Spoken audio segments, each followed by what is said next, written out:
এই সময়ের খুবই আলোচিত একটি বিষয়, আপনি জানেন যে অনলাইনে খুব আলোচিত হলো যে আপনি পূজার একটি উৎসবে গেলেন এবং সেখানে গিয়ে রোজা এবং পূজায় মিলে বাংলাদেশ কথাটি বলার পর দেখলাম যে বেশ সমালোচনা হয়েছে এবং সেখানে অনেকেই এই অভিযোগটি তুলছেন যে ইসলাম ধর্মের সাথে অন্য ধর্মের তুলনা যেখানে মূর্তি পূজা আছে সেটা আসলে করা যায় কিনা।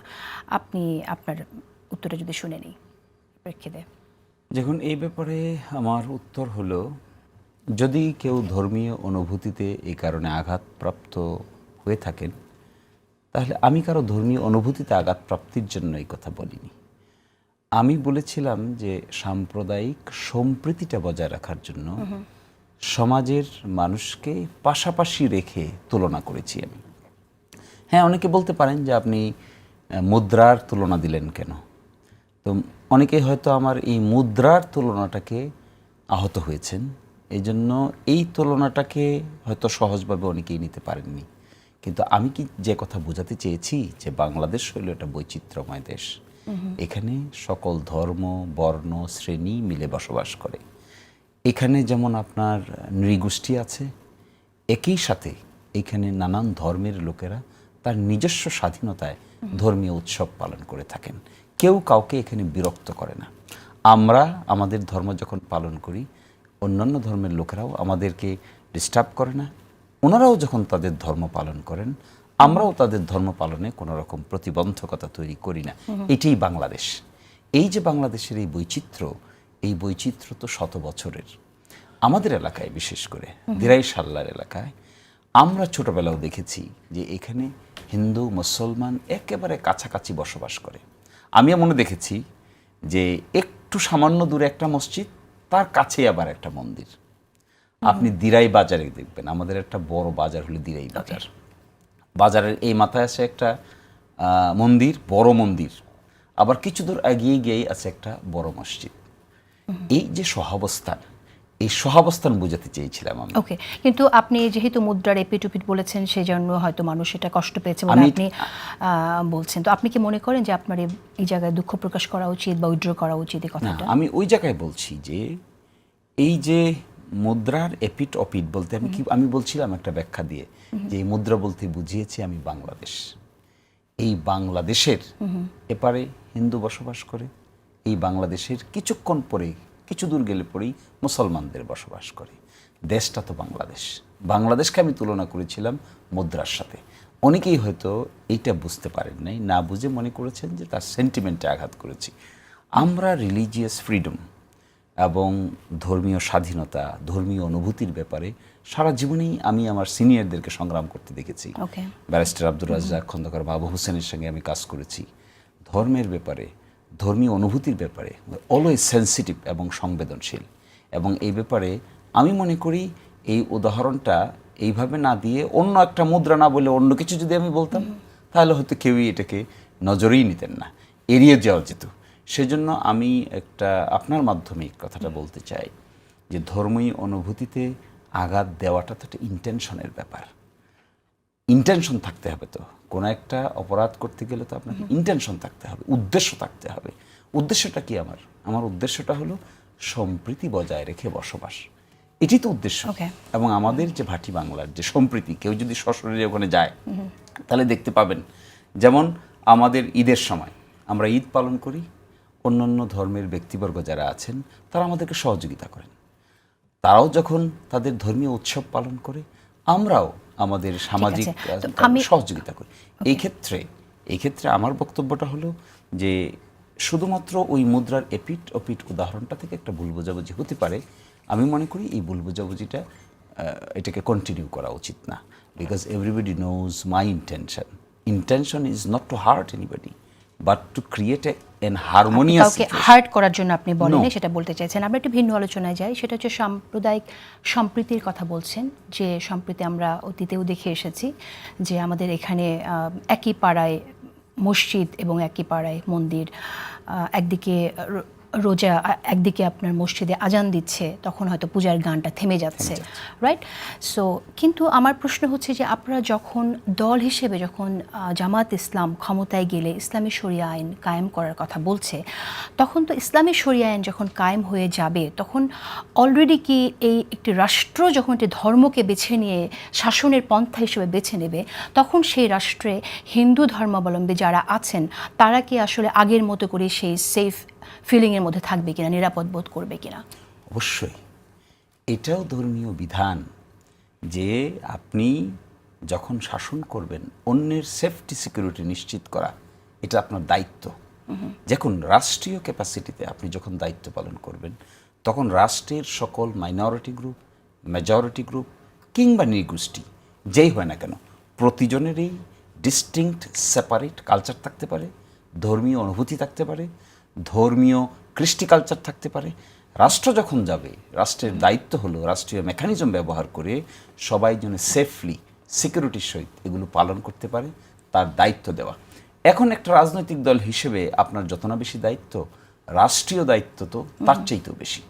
আমি বা আমরা বা যে কোনো দল যখন রাষ্ট্রের ক্ষমতা এক্সারসাইজ করার ক্যাপাসিটি অর্জন করবে তখন কনস্টিটিউশনালি গ্যারান্টিড যে রাইট আছে এগুলোকে সিওরিটি দেওয়ার দায়িত্ব আছে, না হলে তারা কোর্টে যাবে না। তাহলে আমরা আইনের কথাই যদি বলি, একটি তো হচ্ছে আপনার সাংস্কৃতিক ব্যাপার, যেটা আপনি আমি যদি শুধু উদাহরণ দিই, রোজার উদাহরণটাই যদি আনি, এর আগের যে রোজায় আমরা দেখলাম যে রেস্টুরেন্ট সব রমজান মাসে বন্ধ থাকার কথা বলা হলো, সেখানে কিন্তু হিন্দু ধর্মাবলম্বীদের কথা ভাবা হয়নি যে এখানে হিন্দু ধর্মাবলম্বীদের জন্য রেস্টুরেন্টটা খোলা থাকতে হবে।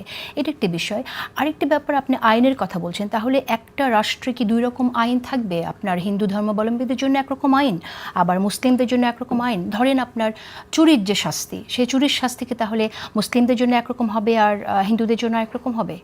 না, চুরি যেমন ধরুন, চুরি বাংলাদেশের দণ্ডবিধিতে একটা অপরাধ। এই যে দণ্ডবিধিটা, এই দণ্ডবিধিতে এক্সিস্টিং দণ্ডবিধিতে আপনি যাকে অপরাধ হিসেবে চিহ্নিত করবেন সেই আইনে যে বিদ্যমান শাস্তি থাকবে এটা ধর্ম বর্ণ নির্বিশেষে সকলের জন্য প্রযোজ্য হবে। যেমন ধরুন মার্ডারের শাস্তি কি আছে আমাদের দেশে? মার্ডারের শাস্তি আছে ফাঁসি অথবা যাবজ্জীবন। তো মার্ডার যদি হয়ে থাকে তাহলে তো এই কথা বলা যাবে না যে ফাঁসি অথবা যাবজ্জীবনের বাইরে ভিন্ন ধর্মাবলম্বী লোক, তাই তাকে আপনি অন্যটা দিয়ে দিবেন। কিন্তু ইসলামী শরিয়া আইন অনুযায়ী চুরির শাস্তি কিন্তু আলাদা। আমরা যখন এর আগেও জামাতের অন্যান্য নেতার সাথে কথা বলেছিলাম তখন কিন্তু আমরা এমনটাই শুনেছিলাম যে আমরা আগে বোঝাবো চুরিটা অপরাধ, তারপর যদি না মানে তখন আমরা সেই চুরি করলে যে হাত কেটে দেওয়ার মতো শাস্তি সেই জায়গায় যাব। তাহলে এটা দেখুন, এটার উত্তরটা কি হবে? চুরি বিভিন্ন ক্যাটাগরি আছে। যেমন ধরুন, আমি উদ্দেশ্য প্রণোদিতভাবে আপনার বাড়িতে ঢুকে আপনিকে ঘুমন্ত অবস্থায় রেখে নিস্তেজ করে আপনার বাড়ির সকল প্রপার্টি নিয়ে চলে আসলাম, এটা চুরি। আবার আমার দুইটা মানে একেবারে উপোস দুইটা সন্তান আছে, আমার হাজব্যান্ড নাই, আমি একজন নারী, বাচ্চারা খুব কান্নাকাটি করতেছে, খাবার নাই, আমি তাদেরকে খাবার দেওয়ার জন্য ঘটিবাটি নাড়াচাড়া করে ভাব দেখালাম কিন্তু খাবার জোগাড় করতে পারলাম না। এই সময় রাস্তার পাশ দিয়ে হাঁটতে গেলাম, হাঁটতে দেখি যে দোকানের ভিতরে রুটি ঝুলানো আছে, এদিকে বাচ্চারা কাঁদতেছে। আমি ওই দোকানদার একটু পাশে নজর দিল, আমি একটা রুটি চুরি করে নিয়ে দৌড়ে গিয়ে আমার বাচ্চাদের কাছে গেলাম, গিয়ে তাদের মুখে দিলাম, এটাও চুরি। আবার মসজিদে গেলাম, মসজিদে গিয়ে আমি জুতা চুরি করে নিয়ে আসলাম, এটাও চুরি। গ্রেভিটি কি? This three theories are not the same theory. Okay, তার মানে চুরির আইনে পরিবর্তন আসবে, চুরির অপরাধের আইনে দেখেন পরিবর্তন ইসলাম কি আনবে। দেখছেন? ইসলামী শাসনামলে এক জায়গায় একবার দুর্ভিক্ষ হয়েছিল, তারপরে ঘোষণা দিয়ে বললেন যে চুরির যে বিধান আছে তার যে শাস্তি আছে এটা স্থগিত থাকবে, কারণ দুর্ভিক্ষের কারণে যেখানে চুরি করা হয়েছে এটা ছিল আউট অফ স্টারভেশন, ক্ষুধা নিবারণের জন্য।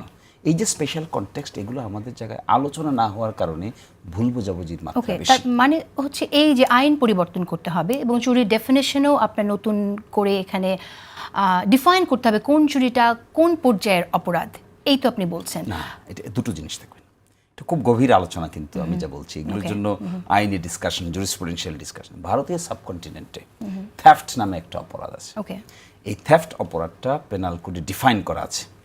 এখানে বলা আছে কারো অনুমতি ছাড়া কোনো জিনিস কারো অনুমতি ছাড়া আপনি যদি স্থানচ্যুত করেন, এটার নাম হবে চুরি। এই চুরিটার সঙ্গে যদি কাউকে হত্যা হয়, এক ধরনের অপরাধ। এই চুরিটার যদি মুভেবল প্রপার্টি হয় তাহলে আরেক ধরনের অপরাধ, ইমুভেবল প্রপার্টি হয় তাহলে আরেক ধরনের অপরাধ। এই চুরিটার আবার 3টা এক্সেপশনাল ইন্টারপ্রিটেশন আছে, এইভাবে হলে এই হবে। কারণটা কি জানেন? আইনকে তো আপনি শুধুমাত্র নিজের মতো করে একটা ঘটনায় সীমাবদ্ধ করতে পারবেন না। আইনটা যখন করবেন, তার সাথে ঘটনাটা যখন ঘটবে, তখন আপনার চিন্তা করতে হবে কিছু এক্সেপশনস বাইরে করে দেখবেন। এক্সেপশনাল সার্কামস্টেন্সেস আছে যেগুলোকে আইনের বিধানের মধ্যে ফেললে তখন সুনির্দিষ্টভাবে দেখবেন জুডিশিয়াল ইন্টারপ্রিটেশনের মাধ্যমে এগুলো আসে। তখন আমরা নির্ধারণ করি তাহলে কোয়ান্টাম অফ পানিশমেন্টটা কী হবে। আইনে বলা আছে 2 বছর থেকে 10 বছর। কার 2 বছর হবে, কার 10 বছর হবে, কার 3 বছর হবে। ওকে, তো আপনি যে জুরিসপ্রুডেন্সের এক্সাম্পলটা এখানে টানলেন, এর অর্থ হচ্ছে এই যে আগেও যে কথাটি বললেন সেটা হচ্ছে যে চুরির অপরাধের ভিন্নতা, প্রথম স্তর, দ্বিতীয় স্তর, তৃতীয় স্তর। এর অর্থ হচ্ছে আপনার আসলেই আইনে পরিবর্তন আনতে হবে। তো আমরা ধরেই নিই যে সবচেয়ে গর্হিত অপরাধ যে চুরি, যে আপনার ঘুমন্ত অবস্থায় বাসায় ঢুকে সব কিছু চুরি করে নিয়ে গেছে, সেই চুরিটাও যদি হয় তো সেই চুরির ক্ষেত্রে চোরের শাস্তি হবে হাত কেটে দেওয়া। কিন্তু এটা হচ্ছে ইসলামী শরিয়া আইন অনুযায়ী সেই শাস্তিটা দিচ্ছেন।